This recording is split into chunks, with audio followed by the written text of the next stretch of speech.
اور same question پوچھا جاتا ہے تو آئی سیٹ کہ I will combine and make a video. تو اس میں چیز یہ ہے کہ I am Pakistan world wide movement آج سے 20 سال پہلے بنی، اور ہمارا مقصد یہ ہوتا ہے کہ پاکستان کو کیسے فائدہ پہنچائے اور اوورسیز پاکستانیوں کو کیسے فائدہ پہنچایا جائے. آپ نے دیکھا ہوگا کہ ابھی ایک گورے نے ٹرک چڑھا دیا تھا ایک پاکستانی فیملی کو. تو اسی طرح کا کچھ حساب کتاب 9/11 کے بعد بھی تھا. بڑا ہراس کرتے تھے پاکستانیوں کو، حالانکہ اس میں لینا دینا پاکستان کا کچھ نہیں تھا، دیکھا جائے تو سعودی عرب کا تھا. بٹ جو میڈیا ہے ویسٹرن میڈیا، وہ سمہاؤ پاکستان کو انہوں نے ٹارگیٹ کیا. اب اگر کچھ پاکستان کا لینا دینا تھا بھی تو ان بچوں کا کیا لینا دینا ہے جو وہاں پہ پیدا ہوئے، کبھی پاکستان آئے نہیں. اینی ویز سو وی ڈڈ ورک. اس میں آپ اگر ایک ہماری ویڈیو دیکھیں جو ہم نے ایک بہت بڑا ایونٹ کیا تھا جرنی ٹو پاکستان کے نام سے، وہ اسی سلسلے کی ایک کڑی تھی، کینیڈا پاکستان ایسوسی ایشن کے پلیٹ فارم سے کیا تھا. وہ یوٹیوب پہ آپ ضرور دیکھیں. اس میں ہم پاکستان کا ٹرو فیس دکھاتے ہیں. پھر ٹرو پاکستان کی جو بہت ساری ویڈیو ہیں، یہ سب ہماری فیس بک پیج پہ بھی ہیں اور ویب سائٹ پہ بھی ہے. بیسکلی ہمارا کام ہے ٹرو پکچر دکھانا. اس کے بعد ڈیم فنڈ میں ہم نے ملینز آف ڈالرز کی فنڈ ریزنگ کی around the globe, especially Canada سے. اس کے بعد ہمارا تیسرا پروجیکٹ تھا پاکستان کا قرضہ اتارو مہم. اس میں روشن ڈیجیٹل اکاؤنٹ اس کی ایک شاخ ہے. اس کا سیکنڈ جو وہ ہے انویسٹ ان پاکستان.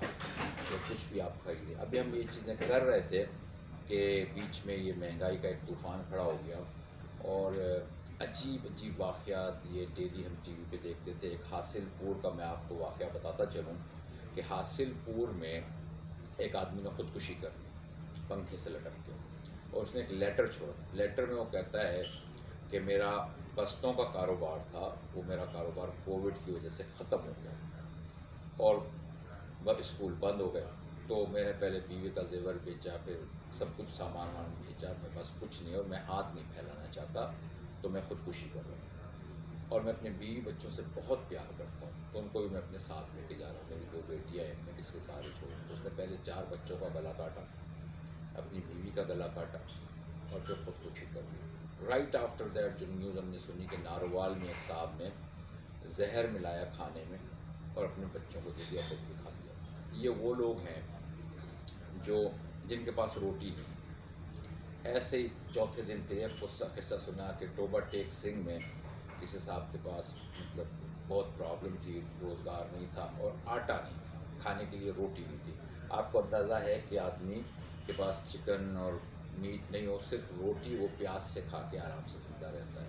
2 پراٹھے ایک چائے کے ساتھ کھا کے زندہ رہتا ہے. تو میرا خیال اس سے بھی نہیں ہو رہا ہے، مل رہا ہے. تو میاں بیوی کی بات ہوئی کہ بھیک ہم مانگ نہیں سکتے، تو مشورہ یہ ہوا کہ ہم خودکشی کر لیتے، اجتماعی خودکشی. تو نہر کے اوپر گئے، پہلے 4 بچوں کو دھکا دیا، پھر بیوی نے چھلانگ لگائی، پھر شوہر نے لگائی.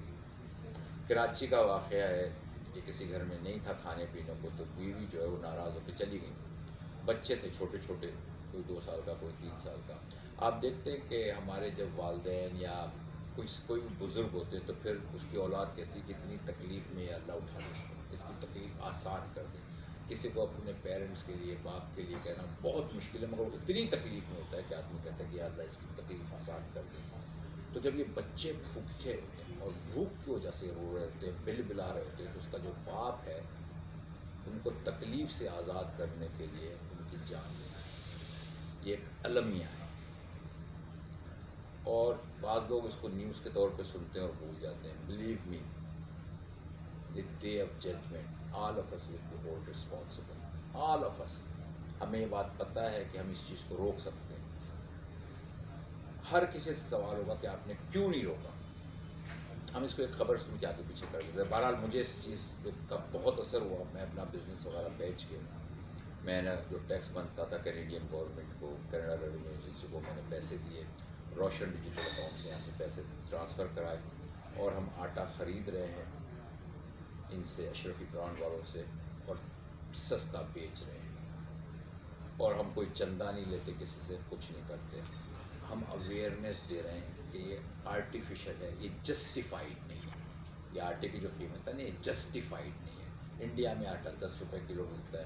ہماری کئی زمینداروں سے بات ہوئی، وہ کہتے ہیں جی 30 روپے اس کی قیمت ہے، ریئل قیمت باقی سب جو ہے نا آرٹیفیشل. اور جس وقت آٹا بک رہا ہے مارکیٹ میں اس میں سے سوجی نکال لی جاتی ہے جو کہ عرب کنٹریز کو بھیج دی جاتی ہے. سوجی نکال لیں تو پھر وہ برین کو کام جو سوجی کی سے ہوتا ہے, میدا نکال لیا جاتا ہے. تو جو چیز ہم لوگ کھا رہے ہیں از نتھنگ دیئر بیسکلی. تو یہ کام ہم نے شروع کیا ہے. کوئی چندہ ہم نہیں لیتے, کوئی ہمارا بینک اکاؤنٹ نہیں ہے پوری دنیا میں, کوئی بینک اکاؤنٹ نہیں. ہم اللہ کے اوپر بھروسہ کرتے ہیں. آپ سب سے ایک ریکویسٹ ہے, یہ ویڈیو بنانے کا مقصد صرف یہ ہے, کوئی اپنی پبلسٹی کرنا نہیں ہے, سب سے آپ سے درخواست ہے. ایک ہم نے تحریک شروع کی ہوئی ہے مہنگائی کا خاتمہ, ایک تحریک ہے یہ جس میں سب سے آگے میں کھڑا ہوں. آپ سب سے ایک درخواست ہے کہ 2 رکعت نماز حاجت پڑھیں اور اللہ سے گڑ گڑا کے دعا مانگیں کہ یا اللہ یہ آٹے کو ہم کسی طرح 30 روپے 20 روپے جو اس کی ریئل قیمت ہے وہاں لانے میں کامیاب ہو جائیں. یہ ایک قسم کا جہاد ہے. آپ 2 رکعت نماز پڑھ کے اس جہاد میں شامل ہوں. ہم کسی سے کوئی پیسہ نہیں مانگتے, کوئی ووٹ نہیں مانگتے. ہمارا پالیٹکس کوئی تعلق نہیں ہے. ہم پالیٹکس پہ کامنٹس نہیں کرتے, ہمیں پتہ ہی نہیں تھا پالیٹکس کے بارے میں. تو بس یہ ایک تحریک ہم نے چلائی ہوئی ہے کہ مہنگائی کا خاتمہ کیا جائے. آپ سب سے صرف ایک چیز مانگتے ہیں کہ اللہ سے گڑ گڑا کے دعا کریں. وہ دینے کے لیے بیٹھا ہے, وہ کہتا ہے آپ مانگو میں دوں گا. ہمارا مانگنے کا طریقہ ٹھیک ہے. دعا کریں اور اس میں شامل. تھینک یو سو مچ. اللہ حافظ.